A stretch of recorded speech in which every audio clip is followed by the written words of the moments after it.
ಯಾವುದೇ ಮದುವೆ ಆಗಿರೋ ಒಂದು ಸಂಸಾರದಲ್ಲಿ ಯಾರು ಹುಳಿ ಹಿಂಡಕ್ಕೆ ಹೋಗ್ಬಾರ್ದು ಅಂತ ನನ್ನ ಅನಿಸಿಕೆ ಅದು. ಯಾಕಂದ್ರೆ ಇದಕ್ಕೂ ಮುಂಚೆ ನಾನು ವಿಲನ್ ಪಾತ್ರ ಮಾಡಿದಾಗ ಕೆನೆ ಬಂದು ಹೊಡೆದವ್ರು ಇದ್ದಾರೆ, ಅಜ್ಜಿಗಳ ಥರ ಇದ್ದವರೆಲ್ಲ ಹೊಡೆದವ್ರು ಇದ್ದಾರೆ. ಈ ತರ ಒಂದು ರಿಯಲ್ ಲೈಫ್ನಲ್ಲಿ ಎಲ್ಲರೂ ಕೋರ್ಕೊಳ್ಳುವಂತಹ ಒಂದು ಬಾಂಡಿಂಗ್ ಅಂತಂದ್ರೆ ಅಜ್ಜಿ ಮೊಮ್ಮಗನ ಬಾಂಡಿಂಗ್. ಬಿಕಾಸ್ ಯಾಕಂದ್ರೆ ಪ್ರತಿಯೊಬ್ಬ ಅಜ್ಜಿನೂ ಕೂಡ ಮೊಮ್ಮಗನ ತುಂಬಾ ಇಷ್ಟಪಡ್ತಾರೆ. ಯಾಕಂತಂದ್ರೆ ನೆಕ್ಸ್ಟ್ ಜನರೇಷನ್ ಅಲ್ಲಿ ನಮ್ಮ ವಂಶವನ್ನು ಬೆಳೆತಿರುವಂತಹ ಕೂಸು ಅಂತ ಹೇಳ್ಬಿಟ್ಟು. ಸೊ ಎಷ್ಟು ಖುಷಿ ಕೊಟ್ಟಿದೆ ಅದು. ನಾನು ಮಾಡಿದೆ ಹೆಂಗೆ ರೀಚ್ ಆಗಿದೆ ಅಂದರೆ ಅವ್ರ ಕಣ್ಣಿಗೆ ಅದೇ ದುಡ್ಡಿನ ಆಸೆ ಆ ಥರ ಬಂದಾಗ ನಾನು ಚೆಕ್ ಮಾಡ್ತೀನಿ. ನಾನು ಹೇಳಬೇಕು, ಯಾವ ತಾಯಿ ಶ್ರೀಮಂತರ ಮನೆಗೆ ಹೋಗ್ತಾಳೆ ಒಂದು ಒಡವೆಗಳೆಲ್ಲ ತಂದು ಕೊಡ್ತಾರೆ ಅಂತಂದರೆ ನಾನು ನಿಜವಾಗ್ಲೂ ಆತ್ಮ ಮುಟ್ಕೊಂಡು ಹೇಳಿ ನೋಡೋಣ ಯಾರು ಬೇಡ ಅಂತಾರೆ ಅಂತ. ನನಗಿದು ಕ್ವಶನ್ ಮಾಡೋಣ ಅನ್ಸುತ್ತೆ. ಮಾತಾಡ್ತಾ ತುಂಬ ಭಾವುಕರಾಗ್ತಾ ಇದ್ರು. ಯಾಕೆ ಅಂತ. ಆದರೆ ಎಲ್ಲೋ ತಾಯಿ ಪಾತ್ರ ಬೈಯುವಾಗ ಒಂಥರ ಬೇಜಾರಾಗತ್ತೆ. ಏನಾದ್ರು ತುಳ್ಕೊಂಬಂದ್ರೆ ನಾವು ಕಾಲು ಕತ್ತರಿಸಲ್ಲ, ತೊಳ್ಕೊಂಡು ಬರ್ತೀವಿ ಒಳಗಡೆ. ಬಡವ್ರ ಮನೆಗೆ ಏನು ದುಡಿಮೆ ಇಲ್ಲದೆ ಇರೋನಿಗೆ, ಏನು ಇಲ್ಲದೆ ಇರೋನಿಗೆ ಕೊಡುವಂತ ಯಾವ ತಾಯಂದಿರು ಕೊಡ್ತಾರೆ, ಯಾವ ಅಪ್ಪ ಅಮ್ಮ ಕೊಡ್ತಾರೆ? ಯಾರು ಕೊಡಲ್ಲ. ಅದು ಸುಳ್ಳು ಹೇಳಕ್ಕೆ ಈಸಿ, ಕಮೆಂಟ್ ಆಗಕ್ಕೆ ಈಸಿ.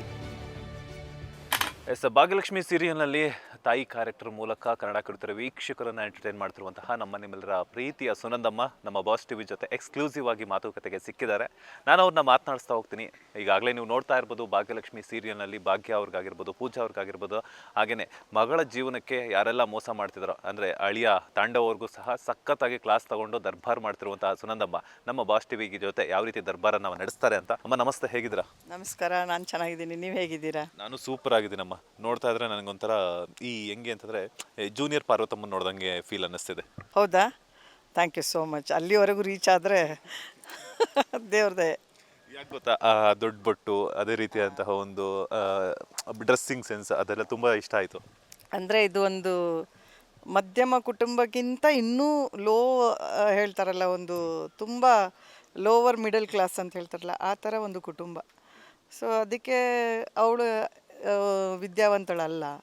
ಸೊ ಅಲ್ಲಿ ನಡೆಯೋವಂಥ ಅಂದರೆ 4 ಜನಕ್ಕೆ ಹೆದರ್ಕೊಂಡು ಏನಾದರೆ ಏನಾಗುತ್ತೋ ಅಂದರೆ ಸಮಾಜಕ್ಕೆ ಹೆದರಿ ಬಾಳೋವಂಥ ಒಂದು ಹೆಂಗಸಿನ ಪಾತ್ರ. ಹಾಗೆ ಇರಬೇಕಾಗತ್ತೆ. ಒಂದು ವೇಷಭೂಷಣ ಆಗ್ಬೋದು, ಮಾತಾಡೋ ಶೈಲಿ ಆಗ್ಬೋದು, ಗಯ್ಯಾಳಿಗೆ ಗಯ್ಯಾಳಿ, ಒಳ್ಳೆಯದಕ್ಕೆ ಒಳ್ಳೆಯದು. ಗಯ್ಯಾಳಿ ಅಂದ ತಕ್ಷಣ ಕೆಟ್ಟೋಳಲ್ಲ. ಸೊ ಏನಾದರೂ ಇದಾದಾಗ ಈಗ ಮಕ್ಳಿಗೆ ಏನಾದ್ರು ತಪ್ಪು ಮಾಡಿದ್ರೂ ರೋಡಲ್ಲಿ ಒಂದು ನಮಗೆಲ್ಲ ಹಾಗೇ ಬೆಳೆಸಿರೋದು, ನಾವು ಮಕ್ಕಳನ್ನ ಹಾಗೆ ಬೆಳೆಸ್ಕೊಂಡು ಬರ್ತೀವಿ. ಅಂದರೆ ಈಗಿನ ಕಾಲದವ್ರು ಹಾಗೆ ಹೊಡೆದ್ರೆ ತಪ್ಪು, ನಿಂತರೆ ತಪ್ಪು, ಆ ಥರದ ತಾಯಿ ಅಲ್ಲ. ತಪ್ಪು ಅಂದರೆ ತಪ್ಪೆ, ಹೊಡೆಯೋದೇ. ಅದು ಮಕ್ಕಳಿರಲಿ, ಹೊರಗಿನವ್ರು ಇರಲಿ, ಯಾರೇ ಇರಲಿ, ಅಷ್ಟೇ ಪಾತ್ರ. ಅಂದರೆ ಸುನಂದ ಆಗಿ. ಸುನಂದಮ್ಮನ ಕ್ಯಾರೆಕ್ಟರ್ ಈಗಾಗಲೇ ಎಲ್ಲರೂ ಇಷ್ಟಪಡ್ತಿದ್ದಾರೆ. ಒಂದು ಕಡೆ ಬೈಗ್ಲೂ ಬರುತ್ತೆ. ಇವ್ರಿಗೆ ಎಲ್ಲರಿಗೂ ಒಂದು ಕನ್ಫ್ಯೂಷನ್ ಏನಂತಂದರೆ ಇವರು ಒಳ್ಳೆ ತಾಯಿನಾ ಕೆಟ್ಟ ತಾಯಿನಾ ಅನ್ನುವಂಥದ್ದು. ಸೊ ಹೆಂಗೆ ನಿಭಾಯಿಸ್ತಿದ್ದಾರೆ ಬ್ಯಾಲೆನ್ಸ್ ಮಾಡುವಂಥದ್ದು. ಬಿಕಾಸ್ ಯಾಕಂದರೆ ನೆಗೆಟಿವ್ ಶೇಡು ಇರುತ್ತೆ, ಪಾಸಿಟಿವ್ ಶೇಡು ಇರುತ್ತೆ. ಸೊ ಅದನ್ನು ನಿಭಾಯಿಸಬೇಕು ಅಂತಂದಾಗ ಒಬ್ಬ ಆ್ಯಕ್ಟ್ರೆಸ್ ಆಗಿ ತುಂಬ ಕಷ್ಟಪಡಬೇಕು. ಸೊ ಅದನ್ನು ಹೆಂಗೆ ನಿಭಾಯಿಸ್ತಿದ್ದೀರಾ ಅಂತ. ಖಂಡಿತ ಆ್ಯಸ್ ಅ ಸುನೀತಾ ಶೆಟ್ಟಿ ಆಗಿ ತುಂಬ ನೋವು ತಿಂತಿದ್ದೀನಿ ಆ್ಯಕ್ಚುಲಿ ಈ ಪಾತ್ರಕ್ಕೆ. ಅಂದರೆ ಒಂದು ತಾಯಿ ಮಕ್ಕಳ, ಒಂದು ಮಗಳಿಗೆ ಒಳ್ಳೇದು ಮಾಡಿ ಇನ್ನೊಂದು ಮಗಳು ಅಂದರೆ ವೀಕ್ಷಕರ ಕಣ್ಣಿಗೆ ಹೆಂಗೆ ಕಾಣಿಸುತ್ತೆ ಅಂದರೆ, ಈ ಮಗಳಿಗೋಸ್ಕರ ಅವಳು ಭಾಗ್ಯನಿಗೆ ಎಲ್ಲರೂ ಟಾರ್ಚರ್ ಕೊಡ್ತಾರೆ, ಎಲ್ಲರೂ ಹಿಂಸೆ ಕೊಡ್ತಾರೆ. ಅಂದರೆ ತಾಯಿ ಆದವಳು ಕೂಡ ಇವಳು ಹೆತ್ತ ತಾಯಿನ ಅನ್ನೋ ಒಂದು ಪ್ರಶ್ನೆ ಬರುತ್ತೆ. ಆದರೆ ಅವ್ರಿಗೆ ಗೊತ್ತಿಲ್ಲ ಈ ತಾಯಿ ಏನಂತಂದರೆ ತನ್ನ ಮಗಳು ಇವಳು ಅಷ್ಟೊಂದು ಅಂದರೆ ಒಂಥರ ಉಡಾಫೆ ಹುಡುಗಿ. ಸೊ ಉಡಾಫೆ ಹುಡುಗಿ ಇರೋದ್ರಿಂದ ಅವಳು ಮದುವೆಯಾಗಿ ಹೆಂಗೆ ಹೋಗ್ತಾಳೋ, ಮುಂದಿನ ಜೀವನ ಹೇಗಿರುತ್ತೋ ಅಂತ. ಯಾಕಂದರೆ ಇವಳು ತುಂಬ ಒಳ್ಳೆಯವಳ ಜೀವನನೇ ಹೀಗಾಗಿದೆ. ಎಲ್ಲದಕ್ಕೂ ಫೇಸ್ ಮಾಡಿಕೊಂಡು ಒಂದು ಪಾಪದ ಹುಡುಗಿಯಾಗಿ ಎಲ್ಲ ಇದು ಮಾಡಿದ್ರೂ ಗಂಡ ಅನ್ನೋ ಒಂದು ತುಂಬ ಒಳ್ಳೆಯ ಕುಟುಂಬಕ್ಕೇ ಕಷ್ಟಪಟ್ಟು ಕೊಟ್ಟಿರ್ತೀವಿ ನಾವು. ಅವಳಿಗೆ ಏನು ಬೇಕು ಅದನ್ನು ಮಾಡು, ಇದನ್ನು ಮಾಡು ಅಂತ ನನ್ನ ಮಗಳು ಲಕ್ಷ್ಮಿಗೆ ಒಂದು ಟಾರ್ಚರ್ ಮಾಡಿ ಆ ಮಗಳು ಸುಖವಾಗಿರಬೇಕು, ಆ ಮಗಳು ಚೆನ್ನಾಗಿರಬೇಕು, ದೊಡ್ಡ ಕುಟುಂಬಕ್ಕೆ ಹೋಗಿದ್ದಾಳೆ ಅಂತ. ಬಟ್ ಅಲ್ಲೇ ನೋವು ತಿಂತಾಳೆ. ಸೊ ಅಳಿಯನ್ನ ವಿಷಯದಲ್ಲಿ ಅವಳಿಗೆ ನೋವಾಗುತ್ತೆ. ಅತ್ತೆ ಮಾಮ ಸಪೋರ್ಟ್ ಇದ್ದಾರೆ, ಇಲ್ಲ ಅಂತಲ್ಲ. ಆದರೆ ಎಷ್ಟರ ಮಟ್ಟಿಗೆ ಗಂಡ ಇದ್ದಂಗೆ ಆಗುತ್ತೆ. ಯಾವ ತಾಯಿನೂ ಮಗಳದ್ದು ಒಂದು ಡಿವೋರ್ಸ್ ಆಗಬೇಕು, ಇದಾಗಬೇಕು ಅಂತ ಯಾವ ತಾಯಿನೂ ಬಯಸಲ್ಲ. ಸೊ ಆದಷ್ಟು ಹೊಂದಾಣಿಕೆ ಮಾಡಿ ಜೀವನ ನಡೆಸಲಿ ಅಂತೇಳಿ. ಅದು ಅವಳಿಗೆ ಹೆಂಗಂತಂದರೆ ಒಂದು ಪ್ರೀತಿಯಿಂದ ನಯ ನಾಜುಕಿಯಿಂದ ಮಾತಾಡಿ ಗೊತ್ತಿಲ್ಲ. ಅವಳು ಇರೋದೇ ಒಂದು ಸ್ಲಮ್ ಥರನೇ, ಒಂದು ಇದು ಚಿಕ್ಕ ಇದರಲ್ಲಿ ವಾತಾವರಣದಲ್ಲಿ ಬೆಳೆದವಳು. ಅಲ್ಲಿ ಬರೀ ರಫ್ ಆ್ಯಂಡ್ ಟಫ್ ಇರುತ್ತೆ. ಜೋರಾಗಿ ಮಾತಾಡೋದು ಇದೆಲ್ಲ ನಯ ನಾಜೂಕು ಗೊತ್ತಿಲ್ಲ ಅವಳಿಗೆ.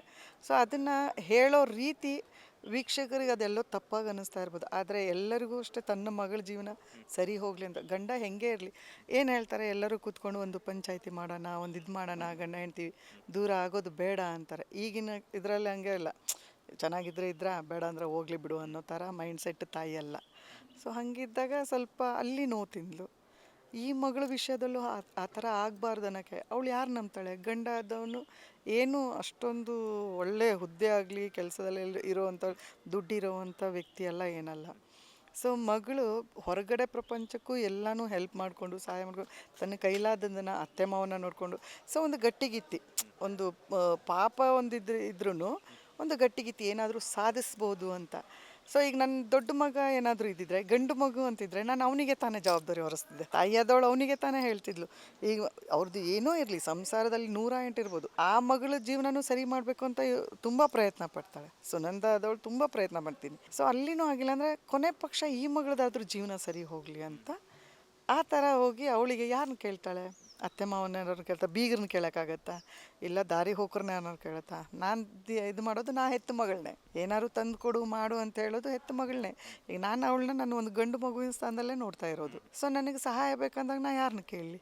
ಇವಳಂತೂ ಓದೋಳೆಲ್ಲ ಏನು ಊಡಾಫೆ ಮಾಡ್ಕೊಂಡು ಹೋಗೋ ಹುಡುಗಿ, ಇವಳು ನಂಬೋಕ್ಕಾಗಲ್ಲ. ಹಂಗಿದಾಗ ಏನೋ ಒಂದು ಬದಲಾವಣೆ ಅಂತ ಬಂದಿದೆ, ಅಕ್ಕನ ಬಗ್ಗೆ ಒಂದು ಪ್ರೀತಿ ಅಂತ ಬಂದಿದೆ. ಆ ಒಂದು ಇದರಲ್ಲಾದ್ರೂ ಒಂದು ಜೀವನ ಚೆನ್ನಾಗಿ ಹೋಗಲಿ ಅನ್ನೋ ಒಂದು ಆಸೆ ತಾಯಿ ಆದವಳಿಗೆ. ಒಂದು ಮಗಳಿಲ್ಲ ಅಂದರೂ ಇನ್ನೊಂದು ಮಗಳದಾದ್ರೂ ಜೀವನ ಸರಿ ಹೋಗಲಿ, ಒಳ್ಳೆ ಕುಟುಂಬ ಸಿಕ್ಕಿದೆ, ಆಮೇಲೆ ಎಲ್ಲ ಅವರೇ ಮಾಡ್ಕೋತೀನಿ. ನಾನು ತೊಗೊಂಡು ಬಾ ಅಂತಿರ್ತೀನಿ, ದುಡ್ಡು ತೊಗೊಂಬ, ಏನಾರು ಮಾಡು ಅಂತ ಹೇಳ್ತಿರ್ತೀನಿ. ಯಾಕಂದರೆ ಅತ್ತೆ ಮಾವನ ನೋಡ್ಕೋತೀನಿ, ಹಿಂಗೆ ನಿಲ್ತೀನಿ ಹಂಗೆ ನಿಲ್ತೀನಿ ಅಂತ ಹೇಳಿದಾಗ ತಾಯಿ ಆದವಳು ತಾನೇ ಹೆತ್ತ ಮಗಳಿಗೆ ಒಂದು ಡಿಮ್ಯಾಂಡ್ ಹೇಳ್ಬೋದು ಇಲ್ಲಿ ಅವರೆಲ್ಲ, ಅಂದರೆ ಮದುವೆ ಮಾಡಿಕೊಟ್ಮೇಲೆ ಹೊರಗೆ ಗಿರಿಗೆ ಅಂತ.